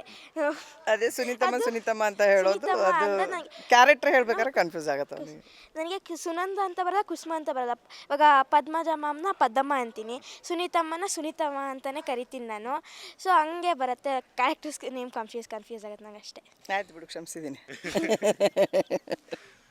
ಈ ಥರ ಒಂದು ರಿಯಲ್ ಲೈಫ್ನಲ್ಲಿ ಎಲ್ಲರೂ ಕೋರ್ಕೊಳ್ಳುವಂತಹ ಒಂದು ಬಾಂಡಿಂಗ್ ಅಂತಂದರೆ ಅಜ್ಜಿ ಮೊಮ್ಮಗನ ಬಾಂಡಿಂಗ್. ಬಿಕಾಸ್ ಯಾಕಂದರೆ ಪ್ರತಿಯೊಬ್ಬ ಅಜ್ಜಿನೂ ಕೂಡ ಮೊಮ್ಮಗನ ತುಂಬ ಇಷ್ಟಪಡ್ತಾರೆ. ಯಾಕಂತಂದರೆ ನೆಕ್ಸ್ಟ್ ಜನ್ರೇಷನಲ್ಲಿ ನಮ್ಮ ವಂಶವನ್ನು ಬೆಳಗ್ತಿರುವಂತಹ ಕೂಸು ಅಂತ ಹೇಳ್ಬಿಟ್ಟು. ಸೊ ಎಷ್ಟು ಖುಷಿ ಕೊಟ್ಟಿದೆ ಅದು. ಆ್ಯಕ್ಚುಲಿ ನಾನು ಅಜ್ಜಿ ವಯಸ್ಸಿನವಳಲ್ಲ ಇವನಿಗೆ. ಬೇಕಾದ್ರೆ ಆಫ್ ಸ್ಕ್ರೀನ್ ಬಂದಾಗ ನೋಡಿ. ಬಟ್ ಏನಂದ್ರೆ ಟ್ರೆಂಡಿಯಾಗಿ ಬರ್ತಾರೆ ಇಬ್ರು ಅಜ್ಜಿನೂ, ಫುಲ್ ಟ್ರೆಂಡಿಯಾಗಿ ಬರ್ತಾರೆ. ಇಲ್ಲ, ಅವರಾರ ಅಜ್ಜಿ ಆಗ್ಬೋದು ಕಡ. ಅದೇ ಈ ಅಜ್ಜಿ ಮಾತ್ರ ಫುಲ್ ಯೋಯೋ ಅಜ್ಜಿ. ಅಂದ್ರೆ ಅಷ್ಟೇ ವಯಸ್ಸು ಅಲ್ಲ ನನ್ನ ಮಗನೇ. ನಿಮ್ಮ ಅಜ್ಜಿ ವಯಸ್ಸರ 70 ವರ್ಷ ನನಗೆ, 60 ವರ್ಷ ನನಗೆ. ಗೊತ್ತಿಲ್ಲ. ನೋಡು, ಇಲ್ಲ ಅದು ಒಂದು ಬಾಂಡಿಂಗ್ ಅಂದರೆ ಮಕ್ಕಳು ಇದೆಲ್ಲ ಅದು ಬಂದ್ಬಿಟ್ಟಿದೆ. ಅದೆಲ್ಲ ಇಷ್ಟು ಜನನು ಈಗ ಪದಮ ಆಗ್ಬೋದು, ನಂದು 2 ಮಕ್ಕಳಾಗ್ಬೋದು, ಅವರ ಪೂಜಾ ಮತ್ತು ಭಾಗ್ಯ ಆಗ್ಬೋದು, ಆಮೇಲೆ ನನ್ನ ಲಕ್ಷ್ಮಿ ಇದ್ಲಲ್ಲ ಅವಳಾಗ್ಬೋದು. ಇವತ್ತಿಗೂ ದೊಡ್ಡಮ್ಮ ಅಂಥೇಳಿ ನೆನ್ಪು ಮಾಡಿಕೊಂಡು ಏನಾದರೂ ಬೇಜಾರಾದಾಗ ಒಂದು ಕೂತ್ಕೊಂಡು ಮಾತಾಡಿಕೊಂಡು ಹೀಲಿಂಗ್ ಆಗುತ್ತೆ. ನಿನ್ನ ಜೊತೆ ಮಾತಾಡಿದಾಗ ಅಂತಾರಲ್ಲ, ಅದು ಸಾಕು, ಅದು ಖುಷಿ ಕೊಡುತ್ತೆ. ನಿಮ್ಮ ಪೂಜಾ ಅವರ ಮದುವೆಗೆ ಲಕ್ಷ್ಮಿ ಅವ್ರು ಯಾಕೆ ಬಂದಿಲ್ಲ ಅಂತ ಅದೇ ವೈಷ್ಣವ್ನ ಕೇಳ್ತಾ ಇದ್ದೀವಿ. ಅವನು ಹೇಳ್ತೀನಿ ರೀ ಸರ್ಪ್ರೈಸ್ ಅಂತ ಇಟ್ಟಿದ್ದಾನೆ. ನನಗೂ ಗೊತ್ತಿಲ್ಲ ಆ್ಯಕ್ಚುಲಿ ಅದೇನು ಸರ್ಪ್ರೈಸ್ ಅಂತ. ನಮ್ಗೆ ಗೊತ್ತಾದ್ಮೇಲೆ ನಿಮಗೂ ಹೇಳ್ತೀವಿ. ಫೈನಲಿ ಆಡಿಯನ್ಸ್ಗೆ ಏನು ಹೇಳ್ತೀರಾ ಅಂತ? ಭಾಗ್ಯಲಕ್ಷ್ಮಿ ಇನ್ನೂ ಹೆಚ್ಚು ನೋಡಿ. ದಯವಿಟ್ಟು ಪಾತ್ರಕ್ಕೆ ಬೈತೀರ ಗೊತ್ತು, ಆದರೆ ಬೈಬೇಡಿ. ಯಾಕಂದರೆ ತುಂಬ ಒಳ್ಳೆ ತಾಯಿನೇ ಅವಳು. ನಿಮಗೆ ಹೋಗ್ತಾ ಅವಳು ಯಾಕೆ ಮಾಡ್ತಾಳೆ ಅನ್ನೋದು ಗೊತ್ತಾಗತ್ತೆ. ಅವಳ ಮನಸ್ಸಿನ ನೋವುಗಳು, ದುಮುಲ ಎಲ್ಲರಿಗೂ ಅರ್ಥ ಆಗತ್ತೆ. ಆದ್ದರಿಂದ ಇನ್ನೂ ನೋಡಿ. ಸಾವಿರಾರು ಕಂತುಗಳು ಹೋಗಬೇಕು, ಬರೀ 1000 ಅಲ್ಲ, ನಾವು 2000 3000 ಮೇಲೆ ಹೋಗಬೇಕು ಅಂತಿದ್ದೀವಿ. ನೋಡಿ, ಪ್ರೋತ್ಸಾಹ ಕೊಡಿ. ನಿಮ್ಮೆಲ್ಲರ ಪ್ರೋತ್ಸಾಹ ಇರೋದ್ರಿಂದನೇ ನಾವು ಇಲ್ಲಿವರೆಗೂ ರೀಚ್ ಆಗಿದ್ದೀವಿ ಈಗಿನ ಕಾಲಘಟ್ಟದಲ್ಲಿ. ಯಾಕಂದರೆ ಕಾಂಪಿಟೇಷನ್ಸ್ ಯುಗ ಇದು. ಕಾಂಪಿಟೇಷನ್ ಇರೋದ್ರಿಂದ ನಾವು ಅದನ್ನು ಮೀರಿ ಒಂದು ಹಂತಕ್ಕೆ ಬಂದಿದ್ದೀವಿ. ಎಲ್ಲ ಮೆಚೂರ್ಡ್ ಕಲಾವಿದರಿದ್ದಾರೆ, ತುಂಬ ಒಳ್ಳೆ ಕಲಾವಿದರು. ನಮಗೇನು ಕೊಡ್ತಾರೆ ಅದನ್ನು ನಾವು ನಿಮ್ಮ ಹತ್ರ ತೋರಿಸ್ತಾ ಇದ್ದೀವಿ. ನಿಮ್ಮ ಹತ್ರ ಆ ಪಾತ್ರಗಳಾಗಿ ನಾವು ಬಂದಿದ್ದೀವಿ. ಸೊ ಖಂಡಿತ ಎಂಜಾಯ್ ಮಾಡ್ತಿದ್ರೆ. ಯಾಕಂದರೆ ನಿಮ್ಮ ಕಮೆಂಟಲ್ಲೇ ಗೊತ್ತಾಗತ್ತೆ ನೀವೆಲ್ಲ ಪಾತ್ರನೂ ತುಂಬ ಸೀರಿಯಸ್ ಆಗಿ ನೋಡ್ತಿದ್ದೀರಾ ಅಂತ. ಆಯಿತಾ? ಅದರಲ್ಲಿ ಆ್ಯಕ್ಚುಲಿ ಹೇಳ್ಬೇಕಂದ್ರೆ ನಾವು ರಫ್ ಆಗಿರೋರೆ ತುಂಬ ಒಳ್ಳೆಯವರು, ನಾವೇ ಹೇಳ್ಕೊತೀವಿ. ನೋಡಿ, ನಿಮ್ಮ ಪ್ರೋತ್ಸಾಹ ಬೇಕು. ನಮ್ಮ ಕಲಾವಿದರನ್ನ, ಚಿಕ್ಕ ಕಲಾವಿದರಾಗಲಿ, ನಾವು ಒಂದು ಸ್ವಲ್ಪ ಎಕ್ಸ್ಪೀರಿಯೆನ್ಸ್ ಇರೋ ಕಲಾವಿದರೆ ಎಲ್ಲರೂ ಬೆಳೆಸಿ ಅಂತ ಹೇಳ್ತೀವಿ. ನೀವಿಲ್ಲದೆ ನಾವಿಲ್ಲ ಅಷ್ಟೇ. ಅಳಿಯನ ಬಗ್ಗೆ ಮತ್ತು ಶ್ರೇಷ್ಠ ಬಗ್ಗೆ ಕೇಳಲಿಲ್ಲ ಅಂತಂದರೆ ಆಗೋದಿಲ್ಲ. ಸೊ ಅಳಿಯ ಮತ್ತು ಶ್ರೇಷ್ಠನ ಬಗ್ಗೆ ಏನು ಹೇಳ್ತೀರಾ ಅಂತ? ತಾಂಡವಾಗಿ ಹೇಳಲ್ಲ ಅಥವಾ ಸುದರ್ಶನಾಗಿ ಹೇಳಲ್ಲ? ತಾಂಡವಾಗಿ ಹೇಳಿ. ತಾಂಡವಾಗಿ ಅಂದರೆ ಖಂಡಿತ ನನಗೆ ಬೇಜಾರಿದೆ. ಯಾಕಂದರೆ ಸುನಂದನಿಗೆ ಖಂಡಿತ ಒಂದು ಕಣ್ಮುಟ್ಟನೇ ಕರ್ಕೊಂಡೋಗಿ ಒಂದು ಮಗಳ ಗಂಡ ಇನ್ನೊಬ್ಬಳು ಕುತ್ತಿಗೆಗೆ ತಾಳಿ ಕಟ್ಟೋದು ಯಾವ ತಾಯಿನೂ ನೋಡಬಾರ್ದು. ಆ ಪರಿಸ್ಥಿತಿ ಯಾವ ತಾಯಿಗೂ ಬರಬಾರ್ದು. ಮುಂದೆ ಗೊತ್ತಾಗತ್ತೆ, ಒಳ್ಳೆಯವರು ಇದ್ದಾಗ ಅದರ ಬೆಲೆ ಏನು ಅಂತೇಳಿ ನಾವು ಕಳ್ಕೊಂಡಾಗ ಗೊತ್ತಾಗತ್ತಂತೆ. ತಾಂಡವನಿಗೂ ಇವತ್ತಿಲ್ಲ ನಾಳೆ ಗೊತ್ತಾಗತ್ತೆ. ಆದರೆ ಅದು ಕಾಲ ಮಿಂಚಿ ಹೋಗೋಕ್ಕಿಂತ ಮುಂಚೆ ಗೊತ್ತಾದರೆ ಇನ್ನೂ ಒಳ್ಳೆಯದು. ಶ್ರೇಷ್ಠ ಅವಳು ಬ್ಲ್ಯಾಂಕಾಗಿ ನಂಬಿದಾಳೆ. ಅದು ನಾನು ಹೇಳೋದೇನಂತಂದರೆ, ಯಾವುದೇ ಮದುವೆ ಆಗಿರೋ ಒಂದು ಸಂಸಾರದಲ್ಲಿ ಯಾರು ಹುಳಿ ಹಿಂಡಕ್ಕೆ ಹೋಗಬಾರ್ದು ಅಂತ ನನ್ನ ಅನಿಸಿಕೆ. ಅದು ಸುನಂದಾಗಿ ಹೇಳೋದಾದರೆ, ಶ್ರೇಷ್ಠನಿಗೆ ಬೇಕಾದಷ್ಟು ಜನ ಸಿಗ್ತಿದ್ರು, 2 ಮಕ್ಕಳ ಅಪ್ಪನೇ ಬೇಕಾಗಿರಲಿಲ್ಲ. ಸೊ ಅವಳು ತನ್ನ ಜೀವನ ನೋಡೋಕೆ ಹೋಗಿ ಇನ್ನೊಂದು ಜೀವನನ ಇದು ಮಾಡಲು. ಅಂಥವಳು ಏನಾದರೂ ಸಿಕ್ಕಿದರೆ ನಿಜವಾಗ್ಲೂ ನಾನು ಇನ್ನೂ 1-2 ಬಾರಿಸ್ತೀನೇನೋ ಗೊತ್ತಿಲ್ಲ. ತುಂಬ ಬೇಜಾರಾಗತ್ತೆ. ಆ ಥರ ಕೋಪನೂ ಬರತ್ತೆ, ಮಗಳ ಸಂಸಾರ ಹಾಳು ಮಾಡಿದವರು ಅಂತ. ತಾಂಡವ್ ಶ್ರೇಷ್ಠ. ಅದನ್ನು ಬಿಟ್ಟು ಹೇಳೋದಾದರೆ ಇಬ್ಬರು ತುಂಬ ಒಳ್ಳೆಯವರು. ನಮ್ಮ ಸುದರ್ಶನ್ ಆಗ್ಬೋದು, ತುಂಬ ಒಳ್ಳೆಯವನು ಅವನು. ಆಮೇಲೆ ನಮ್ಮ ಕಾವ್ಯ ಆಗ್ಬೋದು, ಶ್ರೇಷ್ಠ ಅಂದು. ಅದಕ್ಕೆ ಪಾಪ ಎಷ್ಟೋ ಸರಿ ಹೊಡೆಯೋಕೆ ಹೋಗಿ ರಿಯಲ್ ಆಗೇ ಹೊಡ್ತಾ ತಿಂದಿದೆ ಅದು ನನ್ನ ಹತ್ರ. ಎಲ್ಲರೂ ಸೈಲೆಂಟಾಗಿ ಹಿಂಗೆ ನಿಂತ್ಕೊಬಿಟ್ಟಿದ್ರು ಒಂದೊಂದು ಸರಿ ಅಂತೂ ಪಾಪ ನನಗೆ ಬೇಜಾರಾಗುತ್ತೆ. ಯಾಕಂದರೆ ಹೊಸ ಹುಡುಗರು ನಾವು ಒಂದು ಇದು ಮಾಡಿರ್ತೀವಿ, ಗೊತ್ತಾಗಲ್ಲ ಅವಕ್ಕೆ ಅದೇ ತಿಂದಿದ್ದಿದೆ. ಅವಳಿಗೆ ಹೊಡೆಯೋ ಸೀನ್ ಬರುತ್ತೆ, ಅದು ನಾನು ಹೊಡೆಯೋ ಸೀನ್ ಬರುತ್ತೆ ಅಂದರೆ ತುಂಬ ಭಯದಲ್ಲೇ ನಿಂತ್ಕೊಂಡಿರ್ತಾಳೆ ಅವಳು. ಎಲ್ಲಿ ಹೊಡಿತಾರೋ ಎಲ್ಲಿ ಬೀಳುತ್ತೋ ಅಂತ, ಅಂದರೆ ತುಂಬ ಜೋರಾಗೆ ಬಿದ್ದಿದೆ. ಸೊ ಈಗ ಒಂದು ಡೈಲಾಗ್ ಹೇಳಲೇಬೇಕು, ಯಾವುದಾದ್ರೂ ಒಂದು ಸ್ವಲ್ಪ ದರ್ಬಾರ್ ಮಾಡುವಂಥ ಡೈಲಾಗ್ ಹೇಳಲೇಬೇಕು. ಮಾಡುವಂಥದ್ದು ಇದ್ರಲ್ಲ, ನಂದು ಇನ್ನೊಂದು ಏನು ಪ್ರಾಬ್ಲಮ್ ಗೊತ್ತಾ, ಒಂದು ವೀಕ್ನೆಸ್ ಅಂತಂದರೆ ನಾನು ಆ್ಯಕ್ಷನ್ ಕಟ್ ಕಲಾವಿದೆ. ನಾನು ಅದನ್ನು ಕ್ಯಾರಿ ಮಾಡ್ಕೊಂಡು ಹೋಗಲ್ಲ. ಅಲ್ಲಿ ನೋಡ್ರಿ, ಅಲ್ಲಿ ಅಳಿಯ ಬಂದ್ರೆ ಈಗ ಒಳ್ಳೆ ಸೀಕ್ವೆನ್ಸ್. ಈಗ ಅಳಿಯ ಬಂದ್ರು, ಈಗ ಅಳಿಯ ಬಂದ ತಕ್ಷಣ ಏನು ಮಾಡಬೇಕು ಅಂತಂದ್ರೆ ಅಳಿನ ಬೈಬೇಕೀಗ. ಅಮ್ಮ ಈಗ ಇಷ್ಟೊತ್ತು ನಾವು ಕೇಳ್ತಾ ಇದ್ವಿ ಬೈಯೋಕ್ಕೆ ಯಾರು ಇಲ್ಲ, ತಾಂಡವ್ ಅವ್ರ ಬಗ್ಗೆ ಎಲ್ಲಾನು, ಶ್ರೇಷ್ಠ ಅವ್ರ ಬಗ್ಗೆ ಎಲ್ಲಾನು. ಈಗ ಬೈಯೋದಕ್ಕೆ ಒಳ್ಳೆ ಸೀಕ್ವೆನ್ಸ್ ನೀವು ಹೇಳ್ತಾರೆ, ಆಕ್ಷನ್ ಕಟ್ ಕಲಾವಿದೆ ನೀವು. ಬೈಯೋಕ್ಕೆ ಅವರು ರಿಯಾಕ್ಟ್ ಮಾಡೋಕ್ಕೆ ಒಂದೊಳ್ಳೆ ಸೀಕ್ವೆನ್ಸ್ ಯಾವ್ದಾದ್ರು ಹಾ ಹೌದು. ಜನ ಮೆಚ್ಚಿದ ಕಪಾಳ ಕೊಡಿಯೋ ಆರ್ಟಿಸ್ಟ್ ಇವರು. ನೋಡಿದ್ರಾ? ಎಷ್ಟು ಯಾವ ಸೀನಲ್ಲಿ ಇನ್ವಾಲ್ವ್ ಆಗ್ತಾರೋ ಬಿಡ್ತಾರೋ ನನಗಂತೂ ಗೊತ್ತಿಲ್ಲ, ಬಟ್ ಕಪಾಳ ಕೊಡಿಯೋ ಸೀನಲ್ಲಿ ಹಿಂಗೆ ಇನ್ವಾಲ್ವ್ ಆಗ್ತಾರೆ ಅಂದ್ರೆ ನೀವು ಶ್ರೇಷ್ಠ ಅಂತ ಕೇಳಬೇಕು. ಇಷ್ಟೊತ್ತು ಅವ್ರು ಅದೇ ಹೇಳ್ತಿದ್ರು, ಪಾಪ ಎಷ್ಟು ಸಲ ಹೊಡೆದಿದ್ನೋ, ಈಗಲೂ ಬಂದರೂ ಕೂಡ ನಾನು ಹೊಡಿಯೋ ಸೀನ್ ಬಂದಾಗ ಅಷ್ಟೇ ಭಯದಲ್ಲೇ ನಿಂತಿರ್ತಾರೆ ಅಂತ. ಈಗ ಒಂದು ಸಲ ರೀಕ್ರಿಯೇಟ್ ಮಾಡಿ, ಇವರೇ ಕಾವ್ಯ. ಹಾ ರೀ, ಅವರು ರೂಟ್ ಕೆನಾಲ್ ಮಾಡಿಸ್ಕೋಬೇಕು ಅಂತ ಅನ್ಕೊಂಡಿದ್ರು, ಇವ್ರು ಹೊಡೆದ್ಮೇಲೆ ಅಲ್ಲಿ ಸರಿ ಆಗ್ಬಿಡ್ತಂತೆ. ನೋಡಿದ್ರ ಈಗ ಭಯ ಅವ್ರಿಗೆ. ಓಡಿಸ್ಕೊಳ್ಳೋದಕ್ಕೆ ತಪ್ಪಿಸ್ಕೊಂಡ್ಬಿಟ್ರು ಅವರು. ಯಾವುದೋ ಒಂದು ಡೈಲಾಗ್ ಹೇಳೋದಾದ್ರೆ ಅಮ್ಮ. ಇದ್ರದ ಒಂದು ಗೊತ್ತಾಗ್ತಿಲ್ಲ. ಯಾಕಂದರೆ ಅದೇ ಹೇಳ್ತೀನಲ್ಲ, ನನಗೆ ಆ್ಯಕ್ಷನ್ ಕಟ್ಟು ನಾನು ಬ್ಲ್ಯಾಂಕ್ ಆಗಿಬಿಡ್ತೀನಿ. ಆ್ಯಕ್ಚುಲಿ ನಂಗೆ ಡೈಲಾಗ್ಸ್ಗಳು ಬರೋಲ್ಲ. ನನಗೆಲ್ಲರೂ ಕೇಳ್ತಾರೆ, ನೀನು ಅದು ಹೆಂಗೆ ನಿನಗೆ ಮೆಮೊರಿ ಇದು ಆಗ್ಬಿಡತ್ತೆ, ನೀನು ಹೇಳಲ್ಲ ಅಂತೀಯ, ಅದು ಹೆಂಗೆ ಆ್ಯಕ್ಟ್ ಮಾಡ್ತೀಯ ಅಂತ ಕೇಳ್ತಾರೆ. ಅದೇನೋ ಭಗವಂತನ ಇದು. ಅಂದರೆ ನಾ ಹುಟ್ಟಿ ಬೆಳೆದಿದ್ರು, ನನ್ನ ತಾಯಿ ಕೂಡ ಕಲಾವಿದೇನೆ. ಸೊ ಅದರಿಂದ ಅದು ಬೈ ಬ್ಲಡ್ ಬಂದಿರ್ಬೋದು ಅಷ್ಟೇ. ಈಗ ನೋಡಿ ರೀಸೆಂಟಾಗಿ ಇಲ್ಲೆಲ್ಲ ಬಂದಿರೋದು ಅಷ್ಟೇ, ಭಾಗ್ಯ ನಿನಗೇನು ಸಹಾಯ ಬೇಕೇನೆ ಕೆಲಸಕ್ಕೆ, ನಾನು ಮಾಡಿಕೊಡ್ತೀನಿ. ಎಷ್ಟು ಚೆನ್ನಾಗಿದೆ ಅಲ್ವಾ, ಎಷ್ಟು ಅಲಂಕಾರ ಎಲ್ಲ ಚೆನ್ನಾಗಿದೆ ಅಲ್ವಾ, ನೋಡು ತುಂಬ ಬೀಗರ ಕಡೆಯವ್ರು ಖರ್ಚು ಒಪ್ಕೊಂಡಿದ್ದಕ್ಕೇ ನಮ್ಗೆ ಒಳ್ಳೇದಾಯಿತು, ಭಾಗ್ಯನಿಗೆ ಹೊರೆ ಕಡಿಮೆ ಆಯಿತು ಗೊತ್ತಾ. ಹಾಂ ನೀವೆಲ್ಲ ತುಂಬ ಚೆನ್ನಾಗಿ ತಯಾರಾಗಿ ಬಂದೆ. ಬಳೆ ಶಾಸ್ತ್ರ ಮಾಡೋದಿದೆ, ಬೇಗ ಬಾರೆ. ವರಪೂಜೆ ಮಾಡಲ್ವೇನೆ, ಪಾದ ತೊಳಿ ಬೇಗ ಬಂದು. ಏನೇ ಭಾಗ್ಯ ಎಷ್ಟೊತ್ತು ಮಾಡ್ತೀಯ ನೀನು. ಆದರೆ ಬುಕ್ಕಿಶಾಗಿ ಬರೋಲ್ಲ ನನಗೆ, ನಂದು ಇರೋದೇ ಆ ಥರ ಪಾತ್ರ ನಾನು ಇದು ಮಾಡೋದು. ಸೊ ಈ ಥರ ಇದೆ ನನ್ನ ಪಾತ್ರಗಳು. ಇಷ್ಟೇ ಡೈಲಾಗು, ಅದಕ್ಕೆ ಮೀರಿ ಬರೋಲ್ಲ.